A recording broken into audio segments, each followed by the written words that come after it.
out if it was. Thank you, Jamie. And just a quick follow-up for Dr. Hussain, because there was a very interesting question from National Geographic earlier, and I just wanted to make sure that we followed up on that.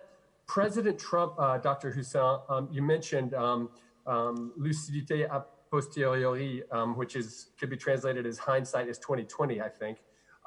President Trump has been very severe with WHO, and yesterday called it a public relations agency for China. How much should the emergency committee also be taking some of the heat from President Trump for not having stepped up earlier? And can you tell us which of your members spoke out against declaring a fake on 22nd, 23rd of January? Thank you. Thank you, Jamie. We said one question per journalist. Thank you. I was a follow-up.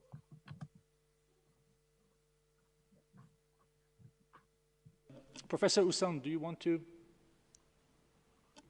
Well, again, I must say that I am not entitled to disclose the discussions which occurred during the emergency committee because there is a confidentiality agreement which was signed. So I shall not say what was the position of each of the members. During the press conference on the 22nd and 23rd, I said that the committee was divided 50-50 and that there was a need to find a consensus to provide an advice to the DG. And at that time, the consensus was that it was a bit too early to declare a fake because there were 4 cases abroad and that it could be re-examined, of course, following a few days.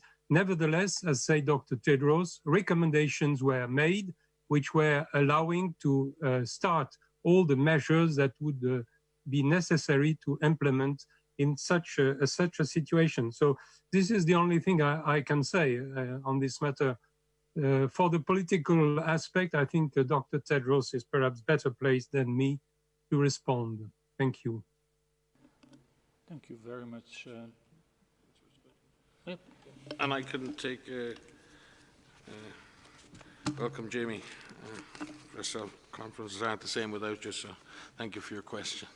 With regard to the origins of the virus in Wuhan, we have listened again and again to numerous scientists who've looked at the sequences, looked at this virus, and we are assured that this virus is natural in origin. And what is important is that we establish what that natural host for this virus is.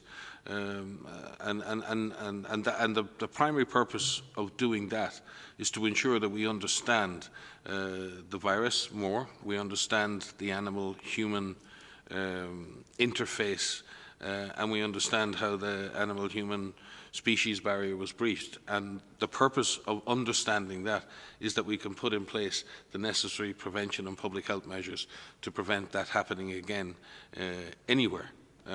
And that is what we are pursuing that and working and offering support to authorities to carry out such studies that will allow us to determine those very important outcomes, which will help us determine what the right steps are to ensure that this does not happen again. Thank you very much. Next question is Xinhua News Agency. Mr. Wang, if I'm not wrong. We will try to get connection to Xinhua. Yes, please. Okay. Thank you for taking my question.